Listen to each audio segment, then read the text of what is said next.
Baik, bismillahirrahmanirrahim. Ya, assalamualaikum warahmatullahi wabarakatuh. Ya, jumpa lagi bersama saya Muhammad Sofial Hairodai.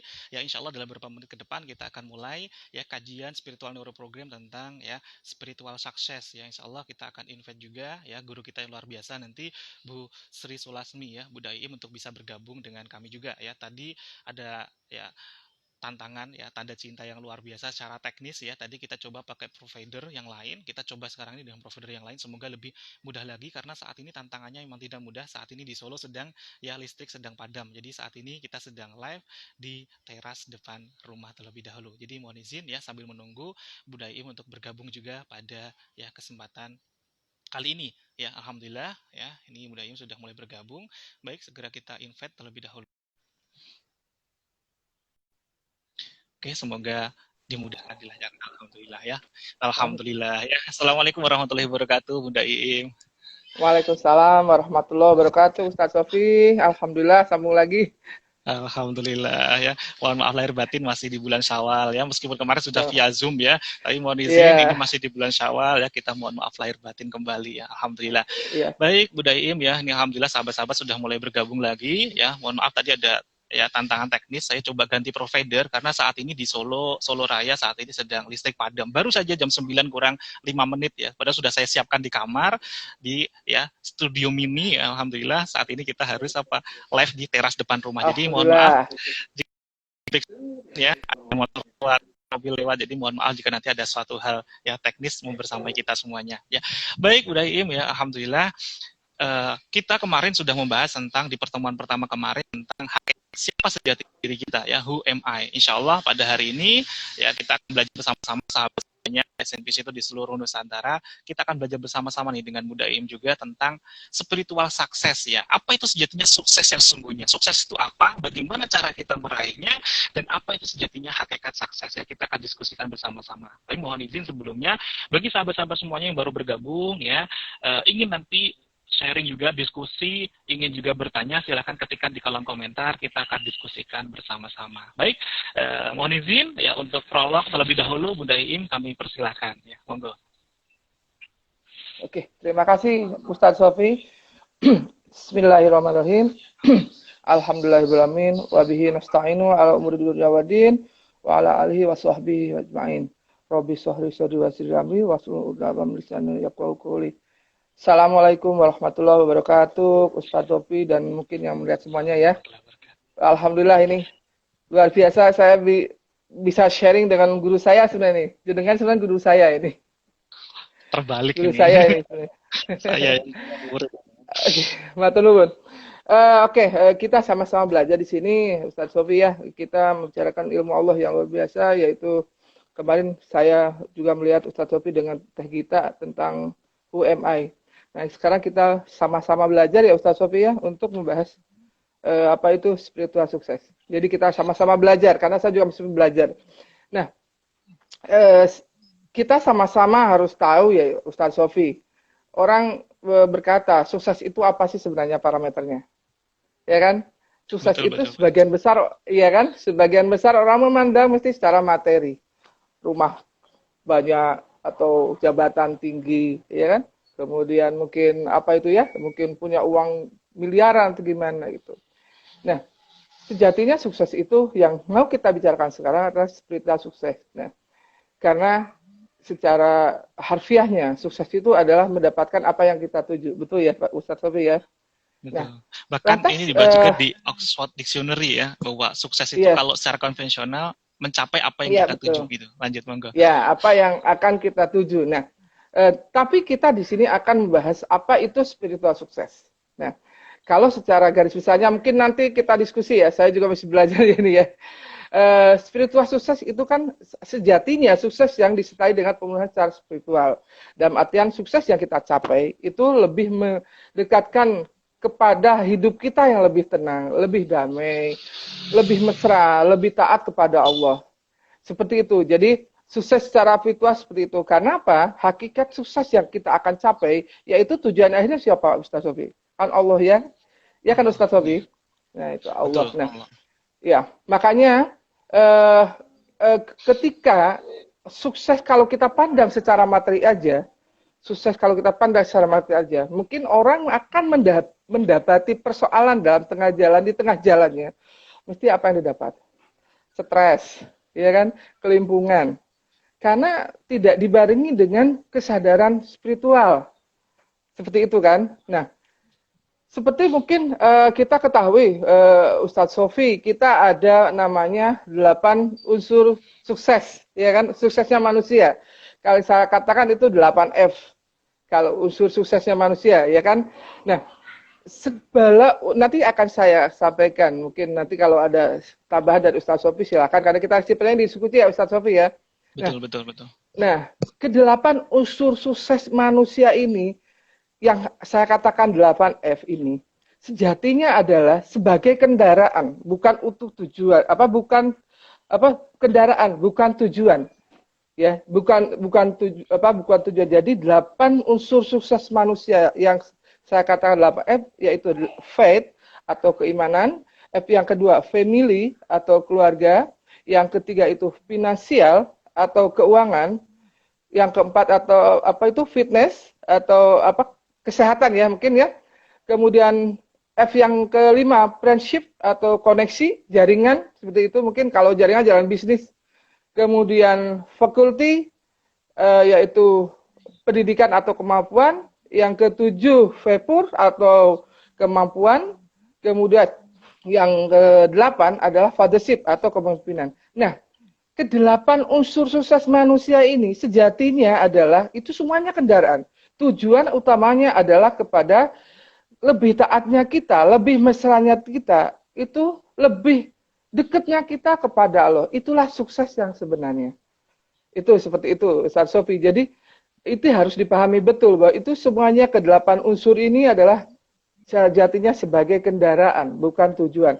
Jadi ketika kita punya uang banyak, tetapi kita tidak dekat sama Allah, tidak lebih mesra sama Allah, tidak lebih taat sama Allah, itu bukan sukses yang hakiki. Nah, karena seperti saya sampaikan tadi bahwa sukses itu, hakikat kesuksesan itu adalah ketika kita mampu mencapai tujuan yang akhir dari kita Allah, dengan otomatis dengan kita mencetak blueprint yang bagus. Intinya mencetak sejarah, dikenang sebagai istilahnya kita tujuan kita kan meninggal dengan husnul khotimah, tetapi dengan meninggalkan blueprint yang bagus seperti itu. Nah, itu yang gambaran secara garis besarnya sukses spiritual. Nah, karena sejatinya kalau menurut saya Ustaz Sofi bahwa sukses itu memang hak setiap orang, betul kan? Ya kan? Kita lahir sudah sukses loh. Kita lahir sudah sukses. Dengan mengalahkan jutaan sperma itu sebenarnya Allah sudah mentakdirkan manusia itu sudah sukses. Berarti kan otomatis hidup juga harus sukses. Kemudian mati pun juga harus sukses. Itu 3 unsur itu yang harus kita pahami. Jadi, nah, adapun ketika kita dalam perjalanan hidup ini, ibaratnya kita menyeberang pulau impian lah, gitu kan? Ada tantangan di tengah jalan. Itu sebenarnya karena kesalahan kita sendiri. Kesalahan dalam artian memandang dalam hal ketika mendapat suatu persoalan. Itu sebenarnya kita tinggal menyikapi kita. Karena kesalahan kita apa? Karena ada persoalan yang timbul. Kita mau mencapai sukses tujuan akhirnya itu bertemu Allah. Ada persoalan itu karena kita sendiri. Karena kita punya dosa seperti itu, Pak Ustaz Sofi ya. Makanya sejatinya ketika saya bilang tadi, kalau orang memandang sukses secara materi, pengusaha memandang sukses secara materi, mesti ketika ada persoalan yang timbul stres.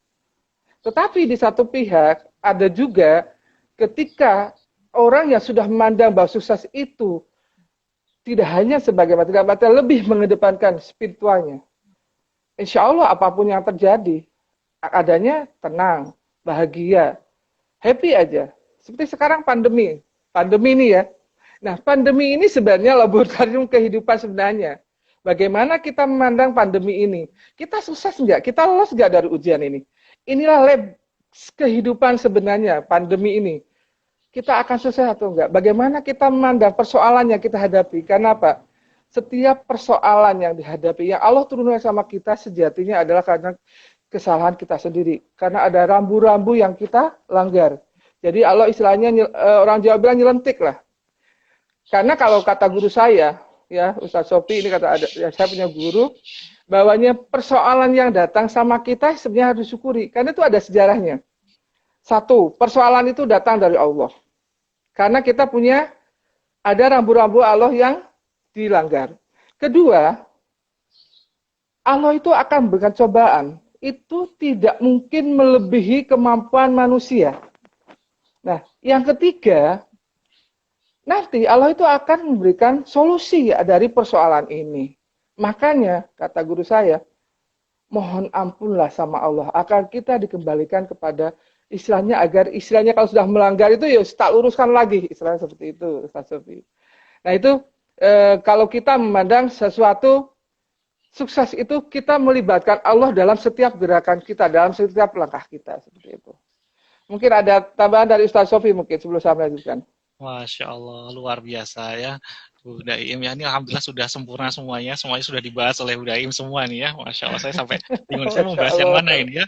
Alhamdulillah sudah komplit ya.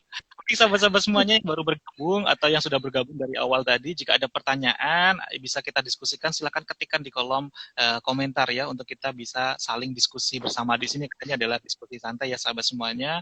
Sebelumnya mohon izin ya, saya sapa sahabat-sahabat yang luar biasa, ada guru-guru saya juga ini, ada Rika ya dari Pati, alhamdulillah selamat datang ya. Ada Bu Yita, alhamdulillah, Masya Allah. di Sumbawa NTB, alhamdulillah senantiasa rutin aktif ya, senantiasa hadir di sini ya. Masya Allah.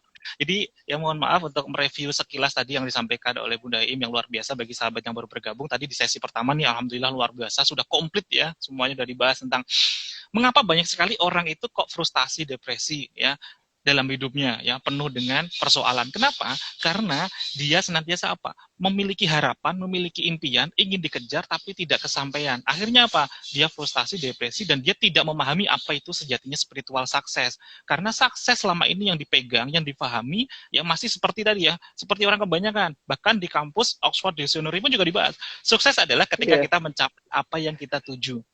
Jadi dalam rumus ini masih ada sukses itu ada formulanya. Formulanya adalah ya dream plus action. Ya, ada dream, ada action. Maka butuh dream. Dream itu adalah ya start from the end. Jadi kita mulai dari justru kita mulai dari akhir. Maksudnya adalah kita mulai dari apa sih yang nanti akan kita capai. Dream itu dimulai dari sana ya. Start from the end. Harus kita tentukan dari awal.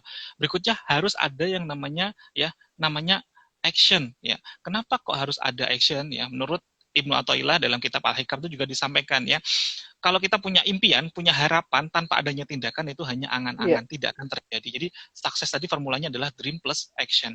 Bayangin sahabat semuanya, kalau kita tidak memahami tujuan akhir kita, maka apa yang terjadi? Coba kita bayangin, misalkan kita sedang mau naik taksi, ya, kita naik Grab, naik apapun itu, naik taksi, yang ini offline ya, kalau Grab, Gokar itu kan kita sudah menentukan titik tuju ya. Kita nggak tahu tujuan akhir kita kemana. Kita naik, kita bawa uang 500.000, udah deh kita kasih kepada sopirnya. Tek, ya. Mau kemana Pak? Kita jawabnya apa? Ya, terserah kemana aja. Yang penting saya punya uang ini, silakan jalan, argonya jalan aja gitu. Nanti ujungnya apa? Kita pasti akan muter-muter ya di situ aja. Tidak akan pernah sampai kepada tujuan kita. Maka mari kita sadari apa sih yang sejatinya menjadi tujuan hidup kita. Kalau ternyata tujuan itu masih sebatas apa tadi ya disampaikan oleh Bu Daim, masih tentang kekayaan, masih tentang kepemimpinan, leadership, ada 8 faktor tadi, 8 F ya. Kalau ternyata masih itu yang dianggap tujuan, kita tidak akan pernah bahagia sahabat semuanya, karena tidak akan pernah cukup. Maka bagaimana caranya? Mari kita sadari tujuan akhir kita, tujuan yang sejati, tujuan yang hakiki. Tadi disampaikan oleh Bunda Im yang luar biasa.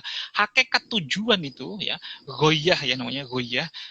Ya, hakikat dari tujuan itu adalah sebagaimana dalam Quran surat Al-Baqarah ayat 156. Innalillahi wa inna ilaihi rajiun. Semuanya ini adalah milik Allah dan semuanya ini akan kembali kepada Allah.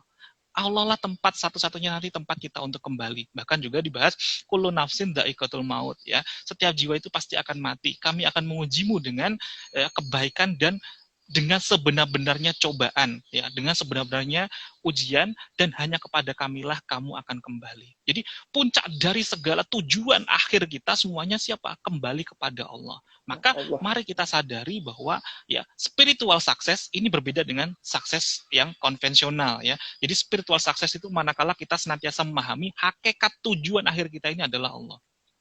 Mau diberikan ujian apapun ya di pandemi ini ya, mau diberikan ujian apapun, bisnis kita tidak lancar, apapun itu, selama kita semakin dekat kepada tujuan akhir, yakni kepada Allah, maka disitulah kita menjadi semakin sukses. Ya, kenapa? Karena kita tidak pernah tahu ya, innamal amalu bil khawatimi. Kita tidak pernah tahu kapan nanti Allah akan cabut, Allah akan kirimkan malaikat Israilnya kepada kita ya.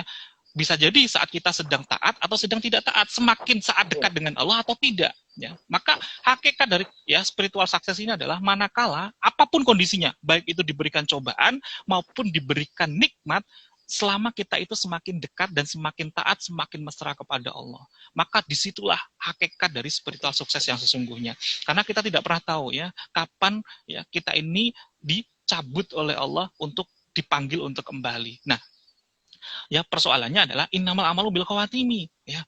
Segala sesuatu tergantung dari akhirnya. Saat kita dicabut nanti kita mau husnul khotimah atau suul khotimah. Maka agar kita selamat husnul khotimah, mari senantiasa raih spiritual success ini. Jadi saat dihadirkan ya ujian, misalkan nih, ya ibu saya ini seorang penjahit ya, seorang penjahit di Blitar ya. Saat ya dulunya misalkan nih, saat dulunya jahitan itu masih belum rame ya, belum banyak gitu ya, belum banyak yang bantuin dan lain sebagainya. Itu masih bisa sempat sholat tahajud, sholat duha dan lain sebagainya ya, semakin dekat kepada Allah. Saat ya bertubi-tubi tuh ya, banjir orderan bertubi-tubi sampai harus ada 10 karyawan, sampai harus ya. Yang terjadi apa? Motongin kain itu semuanya hanya ibu, yang lainnya hanya bisa jahit saja, nggak bisa motongin. Akhirnya waktu untuk sholat duhanya itu berkurang ya, waktu untuk sholat tahajudnya berkurang ya. Kenapa? Karena di malam hari masih motongin kain ya. Maka di saat diberikan ujian ya, tiba-tiba boom ya, ada fitnah yang luar biasa, akhirnya ya, langsung orderan itu semuanya semakin hilang, semakin diambil oleh Allah ya. Kok itu semakin justru kita semakin taat, semakin ingat kepada Allah, sejatinya itu justru sukses. Bukan bukan semakin bangkrut, bukan semakin rugi, bukan. Semakin sukses. Kenapa? Karena kita semakin dekat lagi kepada Allah. Maka yang terjadi semakin bersyukur kita. Oh, masih diingatkan oleh Allah untuk ingat kembali kepadanya. Ya, ini contoh kasus case nyata yang ini dari keluarga kami sendiri ya, yang benar-benar dialami ya. Alhamdulillah. Akhirnya apa yang terjadi ya? Justru ternyata saat diambil itu justru semakin dekat lagi hubungan rumah tangga ayah dengan ibu ya, bapak dengan ibu semakin dekat lagi, semakin memperhatikan suami ya, semakin memperhatikan ayah ya. Jadi semakin mudah untuk kian harmonis lagi. Inilah sejatinya hakikat dari kesuksesan itu. Manakala kita justru semakin dekat, semakin taat kepada Allah ya. Tadi sudah dikupas ya panjang lebar oleh Mudaim yang luar biasa. Nah, maka ya di dalam ya ilmu SNP ini juga dibahas ada 4 pola kita ya memahami tentang meraih manifestasi dari kesuksesan ya. Yang pertama adalah ada namanya impian itu dikejar-kejar, semakin dikejar semakin menjauh. Ini yang pertama ya. Yang kedua, untuk mencapai impian itu butuh effort tenaga yang luar biasa sampai nggak ingat kepada sang pemilik rezeki. Nah, maka di SNP ini kita pelajari pola paling tidak di pola yang ketiga dan keempat. Apa itu? Ya, kita ikhtiar sedikit, justru kesuksesan itu Allah hadirkan. Kenapa? Karena kesuksesan itu bukan tujuan. Kesuksesan tadi adalah wasilah kendaraan ya, bukan goyah, bukan tujuan akhir. Jadi kaya ya, kaya, harta, tahta ya, jabatan, bahkan wanita sekalipun itu semuanya adalah keluarga sekalipun pasangan itu adalah kendaraan, bukan tujuan. Maka mari sahabat semuanya ya, kita harus bedakan ini, mana yang menjadi tujuan, mana yang menjadi ya kendaraan. Jadi 8 organisme sukses tadi disampaikan oleh Budaim ya, ada keimanan, keluarga, keuangan, ya, kesehatan, relasi dan sebagainya, itu semuanya adalah Semuanya adalah kendaraan ya, wasilahnya. Maka hati-hati kalau kita menjadikan 8 ya prinsip organisme tadi sebagai tujuan, yang terjadi ya, kita justru semakin jauh dari Allah, kita akan ditenggelamkan ya. Mari kita belajar kepada Fir'aun ya. Saat dia menjadi raja, kekuatannya luar biasa, justru dia tidak ingat kepada sang pemberinya ya, kepada Allahnya, sang penciptanya, akhirnya ditenggelamkan di Laut Merah. Kita lihat juga ya sejarah yang luar biasa Korun ya. Keuangannya ini luar biasa ya, keuangannya berlimpah. Tapi ya dulunya dia beriman, suatu saat dia akhirnya berlimpah, ada seorang ya hamba yang datang meminta infak, meminta nafkah, ya meminta sedekah. Tapi jawabnya Korun adalah, enak saja, ini saya meraih ini ya, ini atas ikhtiar saya, dia memberhalakan ikhtiar, hati-hati. Ujung-ujungnya Korun? Ditenggelamkan di bumi. Maka hati-hati sekali sahabat semuanya, mari senantiasa kita sadari, bedakan antara tujuan dan bedakan antara itu wasilah ya. Baik, masih menunggu sahabat semuanya yang untuk memberikan pertanyaan-pertanyaannya ya silakan ya kita tunggu bisa diskusikan bersama-sama di sini. Monggo bisa disambung lagi, disempurnakan lagi, dilengkapi oleh guru saya luar biasa ini Budai. Monggo silakan Budai. Oke, lanjut Mas Ustadz Sofi ya. Tadi ketika saya menjelaskan bahwa bahwa semua masalah atau persoalan itu dari Allah. Ada poin nomor 2 bahwa Allah itu pasti akan memberikan solusi. Nah, sebenarnya ketika kita mau mendapatkan solusi dari persoalan yang kita mendapatkan, itu sebenarnya bagaimana kita menyikapi dari persoalan tersebut. Ya, karena apa? Sejatinya persoalan itu tidak bahaya. Yang bahaya itu adalah cara pandang kita memandang persoalan. Bisa salah paham, atau pahamnya yang salah. Loh, ini lain ya. Jadi ketika kita memandang persoalan kan bisa salah paham atau pahamnya yang salah. Kalau salah paham, kita tidak bisa mengurai. Persoalan yang kita dapatkan itu kita tidak bisa mengurai, akhirnya tidak dapat titik temu.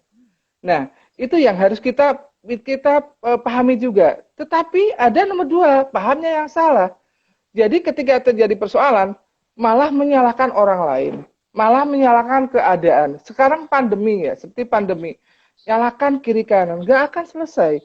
Karena sejatinya yang terbaik adalah ketika ada persoalan menemui kita atau kita dapat persoalan, itu kita harus introspeksi dari dalam. Ya, seperti di ilmu SNP sendiri kan, itu kan dari kata masalah itu mungkin Ustaz Sofi sudah tahu ya, sudah di luar kepala ini ya, bahwa masalah ya kan dari apa? Kata salah. Artinya apa? Kita harus menyadari, sadari ya kan bahwa kita itu punya salah ya. Apa istilahnya kita menyadari betul bahwa kita tuh punya salah yang kaitannya dengan keimanan kita. Kemudian nomor 2 ada kata asa. Bahwa kita harus menerima bahwa ketika kita diberi persoalan atau masalah, sejatinya Allah itu lagi menegur kita. Ya, itu kaitannya dengan Islam, ya kan? Nah, dan yang ketiga adalah masa recovery. Alokasi masa, istilahnya kita kasih kesempatan untuk memberi istilahnya mohon ampun. Jadi ketika ada persoalan, kita sadari, kita terima, kita perbaiki, insya Allah yang terjadi nanti malah keberkahannya datang. Jadi kembali kepada diri kita. Nah, artinya apa? Ketika kita menuangkan persoalan, jangan malah kita mesalahkan orang luar. Itu istilahnya, bagaimana mungkin ya kalau kita persoalan, kita ada solusi. Solusinya jangan kita terbelenggu dengan masalah tersebut. Caranya apa? Perlebar wadahnya. Artinya apa? Kita lempar kembali kepada namanya. Kita pakai zona kesadaran kita ke zona takwa. Di mana zona ini zona yang selaras dengan kehendak Allah. Bukan zona fujur yang istilahnya tidak selaras dengan kehendak Allah. Yang selalu mengedepankan ego. Insya Allah kalau kita sudah mengoptimalkan kesadaran kita, kesadaran spiritual kita. Insya Allah segala persoalan. Jadi memang kadang-kadang seperti saya dulu ya sebelum mengenal ilmu seperti ini, saya ada persoalan orang luar silakan bukan ke kita. Tapi makin ke sini saya juga masih belajar ya Ustaz Sofi ya. Makin ke sini, makin introspeksi bahwa memang segala perubahan awalnya dari diri kita sendiri.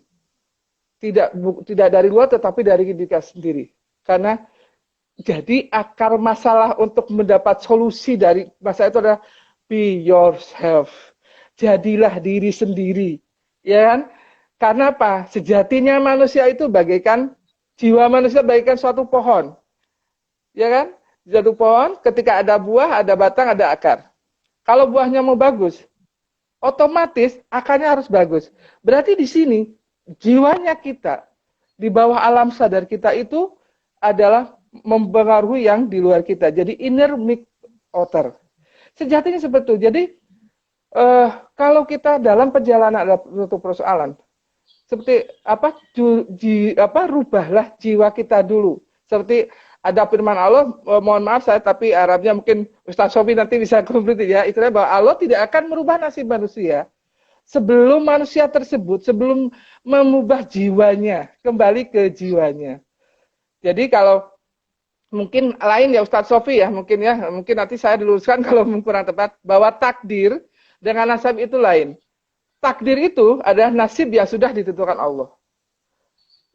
Nah, Tapi semakin kita menerima takdir, semakin pasrah, Allah akan mendatangkan keberkahan. Tetapi kalau nasib takdir yang belum ditentukan Allah. Nah, disinilah ketika nasib kita kurang bagus, nah ada persoalan, kita kembali kepada diri kita. Be yourself. Sejatinya seperti itu. Jadi memang apapun yang terjadi dalam persoalan kita, itu sebenarnya kita kembali kepada diri masing-masing. Jadi ketika ada persoalan, itu umpamanya di kantor, kita tidak cocok dengan teman di kantor, pindah kerjaan. Kemudian apalagi kemudian bekerja di tempat ini, pindah kerja. Tetapi tidak pernah istilahnya introspeksi diri sendiri. Karena sebagian masalah itu dari diri, dari jiwa kita. Makanya seperti itu. Intinya, be yourself. Jadilah diri sendiri. Memperbaiki diri sendiri. Tidak usah, tidak usah menyalahkan orang lain.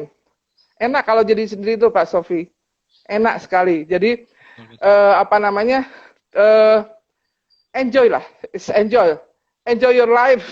Enjoy yourself.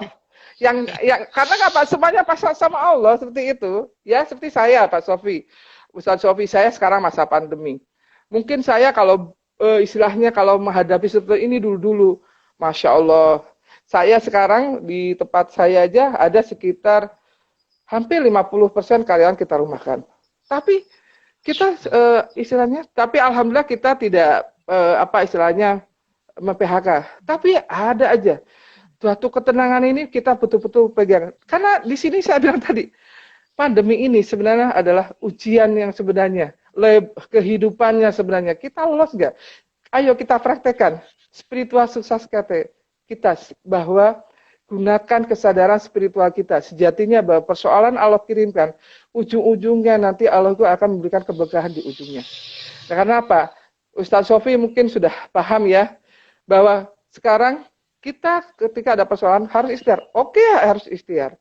Tetapi tetap ikhtiar pun dengan tetap melibatkan Allah.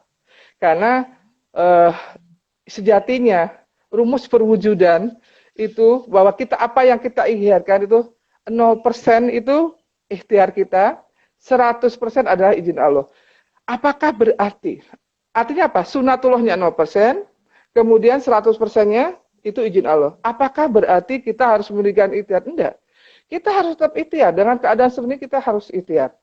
Tetapi dengan tidak menuhankan ikhtiar. Artinya apa? Kita kembali kepada kesadaran spiritual kita. Bahwa kembali kepada segala sesuatu itu Allah yang tentukan. Seperti cerita Siti Hajar. Ketika Nabi Ismail mau menyusui dan air susunya Siti Hajar ya. Itu kan waktu itu kan habis. Beliau kan berlari dari Bukit Safa dan Marwah. 7 kali lari Bukit Safa, Marwah, lari Bukit Safa, Marwah. Tidak didapat ke air. Airnya dari mana? Ada dalam pijakan kakinya Nabi Ismail. Itulah sejatinya kenapa kita tidak boleh mentuhankan ikhtiar. Tetapi dengan tidak menundukkan ikhtiar. Karena apa? Kita harus kembali kepada pasrah. Artinya apa? Ketika kita pasrah total sama Allah. Itulah nanti insya Allah, Allah akan mendatangkan keberkahan yang kita tidak tahu. Keajaiban mesti akan datang. Seperti itu gambarannya. Sehingga ketika kita, bagaimana kita menjadikan bahwa kita bisa, Allah itu sayang sama kita. Allah itu selalu membersamai kita. Dalam keadaan apapun. Ya, dalam artian ketika kita berikhtiar, kita mengejar kesuksesan atau kesejahteraan. Jadilah kesadaran spiritual sebagai jalan hidup. Itu sejatinya. Kesadaran betul-betul untuk mencapai sukses yang hakiki.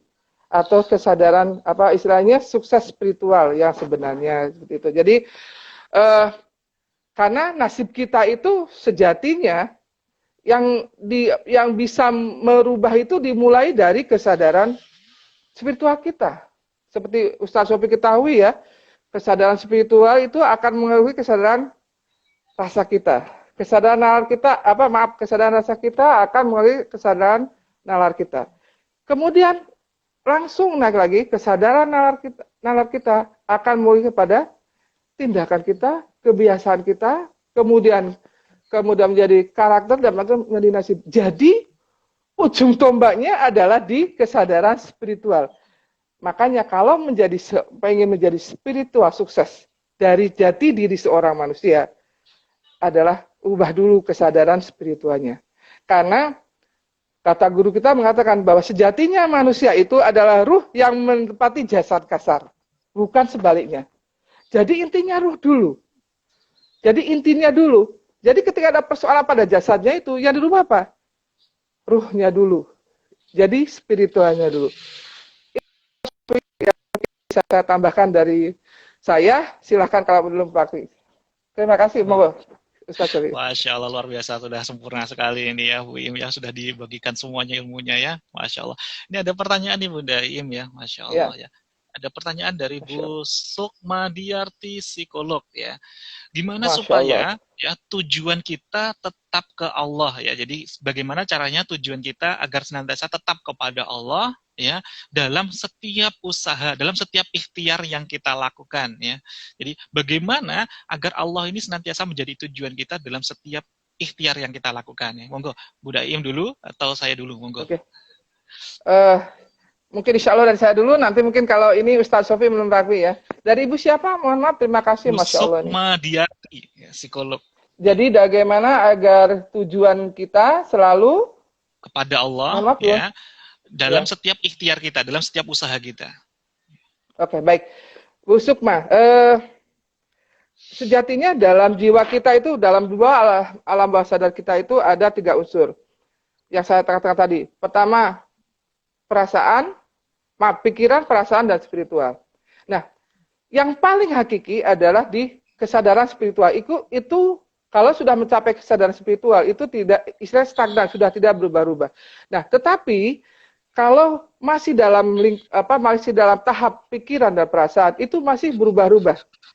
Ya, makanya pikiran, ada yang guru kita mengatakan pikiran dan perasaan itu adalah sebagai Tuhan yang jahat, tetapi bisa menjadi hamba yang baik. Maka agar tidak karena memang kalau pikiran dan perasaan itu masih bisa berubah-ubah. Bagaimana kita mencapai kesadaran spiritual untuk dekat dengan Allah? Hadirkan setiap dalam hati dan dalam hati dan pikiran kita itu hadirkan Allah. Itu kunci. Jadi selalu melibatkan Allah dalam hati dan dalam perasaan dan pikiran kita, itu nanti akan mencapai kesadaran yang spiritual yang stagnan, tidak akan berubah. Mungkin dari saya itu, Ustaz Sofi. Silakan kalau menambahkan. Masya Allah ya, luar biasa ya. Jadi senantiasa tadi ya disampaikan oleh Bunda Im ya, tadi senantiasa mari apa? Kita hubungkan kepada Allah dengan apa? Masuk di level kesadaran spiritual. Maka saat kita bisa masuk ke level kesadaran spiritual akan berdampak apa? Kita akan konsisten istiqomah di jalan Allah, senantiasa apa? Melibatkan Allah dalam segala tindakan kita, akhirnya apa? Mempengaruhi kepada perasaan kita, akhirnya mempengaruhi kepada pikiran kita, pikiran akhirnya apa? Dimanifestasikan lewat lisan dan tindakan kita, menjadi karakter kita, dan akhirnya menjadi nasib kita. Ya, maka ya salah satu wujud untuk senantiasa kita terkoneksi kepada Allah, mari senantiasa apapun yang kita lakukan di setiap detik kita, ya dari awal bangun sampai mau tidur lagi, luruskan niat kita lillahi ta'ala, karena Allah ta'ala, bukan karena lili yang lain. Ini luruskan niat ini penting. Kenapa? Agar menjadikan Allah ini satu-satunya tujuan. Ya, bahkan perkara kita ini bukan nilai ibadah ya, bukan ibadah misalkan makan itu bukan ibadah. Tapi kalau kita niatkan itu lillahi ta'ala, itu menjadi nilainya ibadah. Kalau kita jadikan itu semuanya adalah tujuan, ya tujuannya kepada Allah, lillahi ta'ala. Bukan karena apa? Bukan karena lili yang lain. Maka banyak sekali sahabat-sahabat kita, mohon maaf ya, kita harus berhati-hati dari ikhtiar ini. Jangan juga kita sampai memberhalakan kepada apa? Rezeki kita, memberhalakan kepada keajaiban kita. Jangan sampai, wah karena saya sudah ya sholat tahajud nih, akhirnya saya dapat keajaiban. Akhirnya apa? Kita menuhankan tahajudnya, ya kita meniadakan Allah. Jadi seakan-akan karena kita yang tahajud, akhirnya dapat ya keajaiban. Bukan karena Allah yang rahmati kepada kita. Maka mari luruskan niat ini yang pertama. Yang kedua, ya cek sebelum kita melakukan tindakan apapun, cek kira-kira kalau kita mau melakukan ini Allah ridho nggak? Ya, cek terlebih dahulu ini. Ya, cek keridhaan Allah, karena itu yang terpenting ya. Mardotillah itu yang paling penting, itu tujuan kita ya, agar senantiasa kita selaras ya, terus di jalannya Allah, cek keridhaan Allah.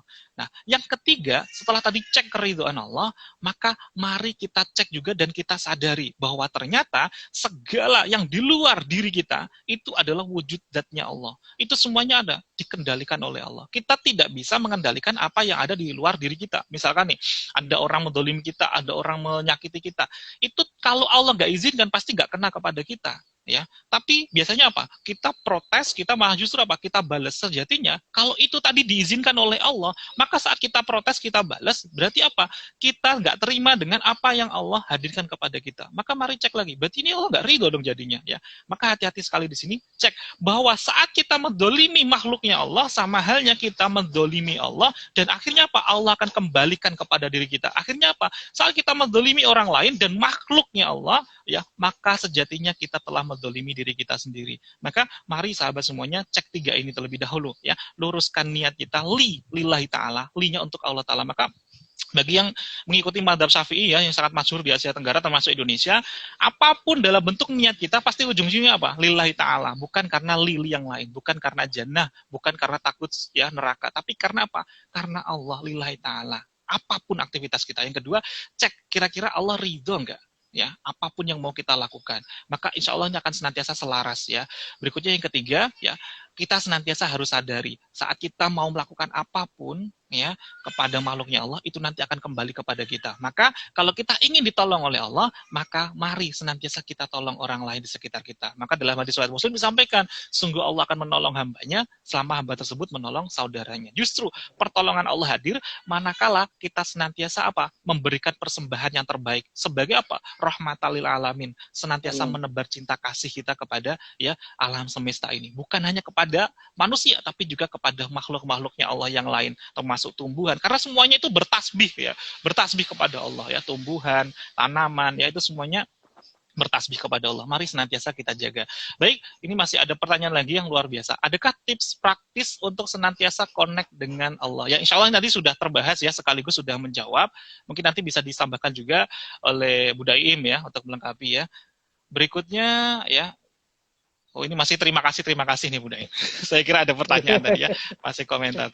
Ya, baik ya Bu Daim, monggo untuk sesi terakhir ini ya, materinya monggo silahkan dibagikan lagi kepada kami semuanya, dan mohon izin Bu Daim untuk ditambahkan nasihat terbaiknya ya untuk sahabat-sahabat semuanya yang sedang live pada hari ini. Dan wabil khusus nih, terutama buat saya pribadi, untuk senantiasa berbenah diri, untuk senantiasa belajar ya, karena memang Bu Daim ini juga guru saya yang luar biasa. Monggo Bu Daim. Masya Allah, ini sebenarnya Ustadz Sofi guru saya ini kita. Jadi kalau saya menyimpulkan dari apa ya istilahnya materi sekarang, spiritual sukses ini. Nah, kita istinya dalam perjalanan hidup ini, istilahnya ibarat kita mau menyeberang suatu pulau impian. Mesti dalam perjalanan itu, dalam perjalanan menyeberang pulau impian itu mesti ada hal-hal yang kita tidak kehendaki kita. Tetapi itu belum tentu apa yang kita tidak kehendaki itu sebenarnya baik buat kita. Karena kita apapun yang terjadi dalam kehidupan itu karena Allah. Nah, bagaimana? Ya seperti tadi ada persoalan. Allah kasih solusi. Solusinya mesti selalu ada di kasih Allah. Karena apa? Saya paling suka, saya quote-nya Buya Hamka, Ustadz Sofi.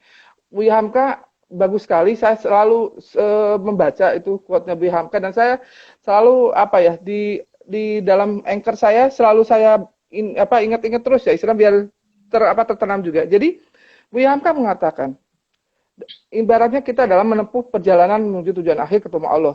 Insya Allah nanti mungkin kita semua meninggal dalam keadaan husnul khotimah, ya kan? Amin. Nah, Amin. Dan kita mencetak istilahnya dengan mencetak blueprint yang bagus. Buya Hamka mengatakan, biarkan kemudi patah, biarkan layar robek, itu lebih mulia daripada balik haluan. Masya Allah. Berarti apa? Membayangkan bahwa ketika kita dalam perjalanan hidup ini ada persoalan-persoalan, jangan putus asa. Asal libatkan Allah dalam setiap setiap pikiran dan perasaan kita, selalu libatkan Allah. Itu yang seperti Ustadz Sofi saya sampaikan. bagaimana kita selalu merasa terkoneksi dengan Allah? Kalau saya pribadi, itu agar sepanjang hari, mungkin sepanjang hari nanti dalam waktu ke waktu, setiap bangun tidur, itu saya selalu istilahnya bersyukur dulu. Pertama kali ucapkan syukur. Apa? Ketika kita bangun tidur, ucapan syukurnya apa, Ustaz Sobri? Kita masih diberi napas. Yang kadang kita tidak syukuri. Napas itu, Masya Allah, itu rezeki yang luar biasa. Jadi, dalam mencapai tujuan hidup kita, hakikat sukses kita adalah sebenarnya menemui Allah. Ikutilah irama perjalanan ini dalam mengarungi kehidupan dengan senantiasa selalu memegang rambu-rambu yang Allah tetapkan, yang Allah tentukan. Jangan sampai melanggar. Kalaupun melanggar, Allah pasti akan memberikan solusi. Karena apa? Karena kita tujuannya kan kita nanti ketika kita sudah meninggal, kita mendapatkan surganya Allah. Dan ketemu dengan Nabi kita, Nabi Muhammad SAW. Kenapa? Surga itu diperuntukkan bagi orang yang dirahmati Allah, bukan hanya dapat pahala. Seperti itu. Jadi bagaimana kita mendapat rahmat Allah? Kita cari ridhonya. Jangan sampai langgar rambu-rambunya Allah. Sejatinya seperti itu. Jadi mencapai mengarungi kehidupan ini selalu ikuti rambu-rambu Allah. Itu aja, ikuti rambu-rambu Allah. Namanya manusia ada godaan, pasti ada teguran. Kembali ke Allah dengan catatan mohon ampunan dan tobat. Itu aja Pak Ustaz Sofi dari saya sebagai terakhir. Masya Allah, luar biasa. Ya, terima kasih Bu Daim, ya senantiasa kita diingatkan untuk senantiasa apa? Selaraskan diri kita dengan aturan mainnya Allah, dengan petunjuknya Allah yang Allah hadirkan, ya melalui apa? Ayat-ayatnya Allah. Insya Allah, apa itu ayat-ayatnya Allah? Insya Allah ayat-ayat ilahiyah pun juga akan dibahas nanti di sesi-sesi setiap hari Rabu. Insya Allah kita akan bahas, dan besok Rabu lagi, ya pekan depan kita akan belajar bersama dengan guru saya juga, ada Kang Edmi ya dari Semarang. Kita akan belajar tentang hakikat dari masalah, ya akar dari persoalan ini, bagaimana cara mengupasnya. Nanti akan lebih lanjut lagi. Ya, ini ada satu pertanyaan lagi nih Bu Daim ya sebelum nanti kita akhiri. Masya Allah ya. Boleh, Ini ada pertanyaan dari ya sahabat saya yang luar biasa dan guru saya juga nih. Assalamualaikum. Bagaimana ya, mohon maaf ya, bagaimana cara agar menghadapi orang yang sudah terang-terangan mendolimi kita dengan menjelek-jelekan nama kita ya, Masya Allah ya. Cara yang pertama ya, yang Masya Allah ini luar biasa ini ya.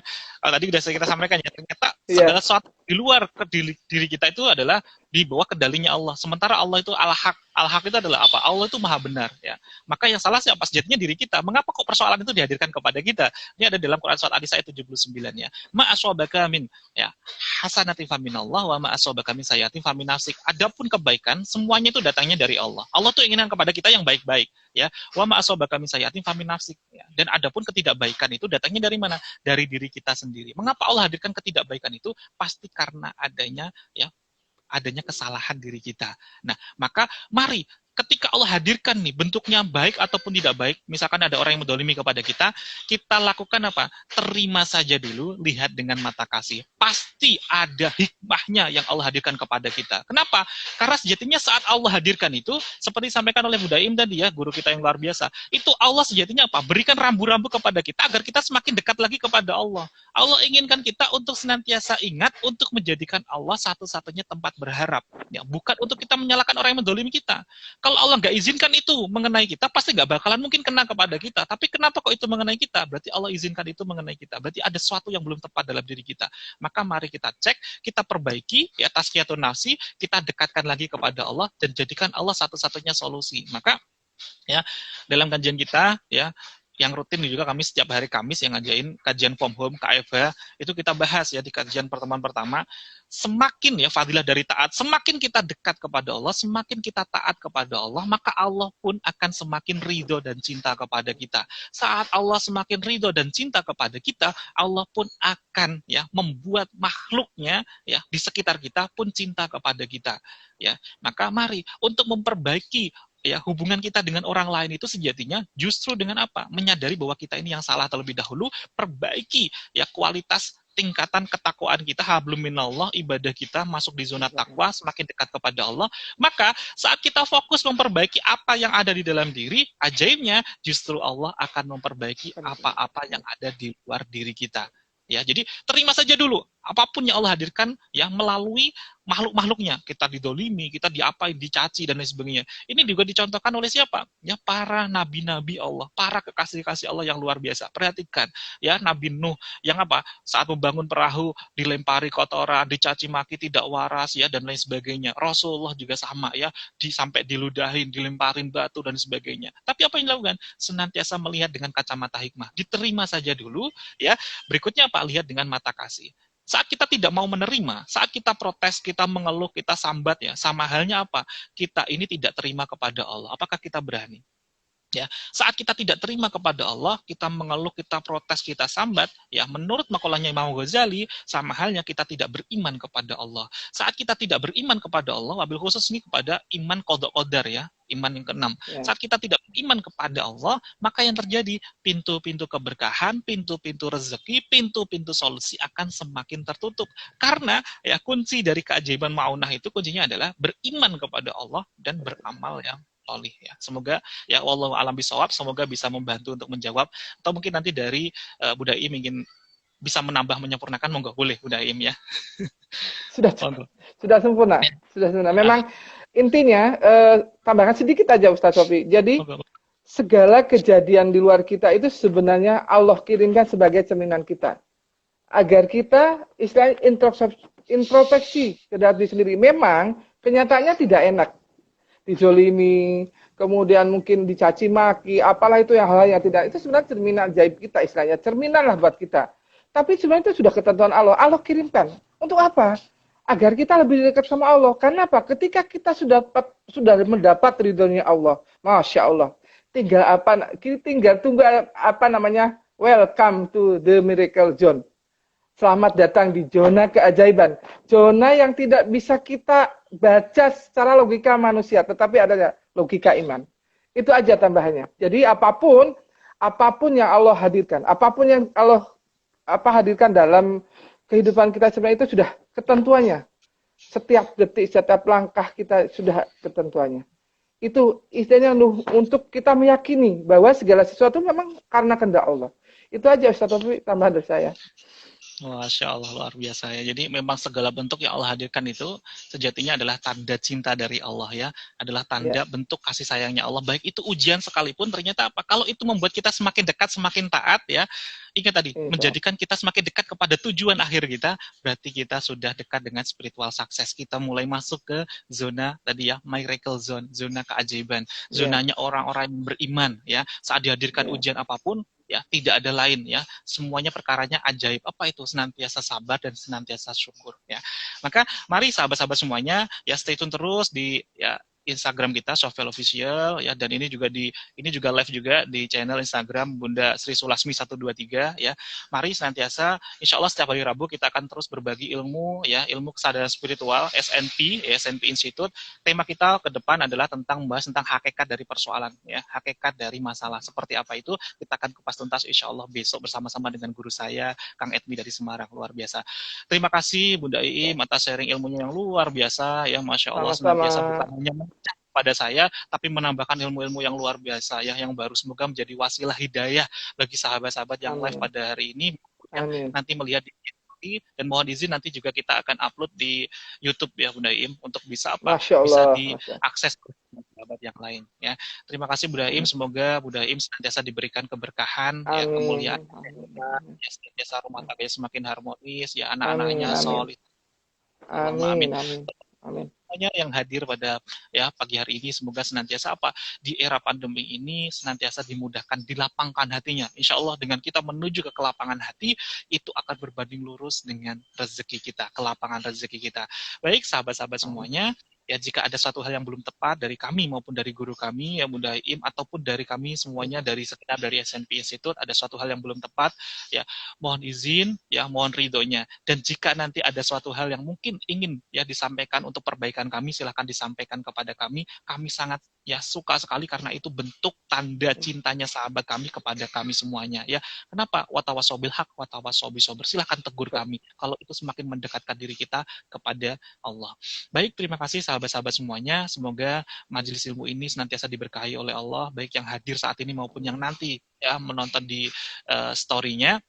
Ya, mari kita tutup kajian pada pagi hari ini dengan ya doa kafaratul majlis bersama-sama. Ya, subhanakallahumma wa bihamdika asyhadu an la ilaha illa anta astaghfiruka wa atubu ilaik. Ya, kami ya bila taufik wal hidayah waridho wal inayah ya. Terima kasih Bu Daim ya. Ya, terima Sama-sama. kasih semuanya yang telah hadir pada pagi hari ini. Wassalamualaikum warahmatullahi wabarakatuh. Waalaikumsalam warahmatullahi wabarakatuh.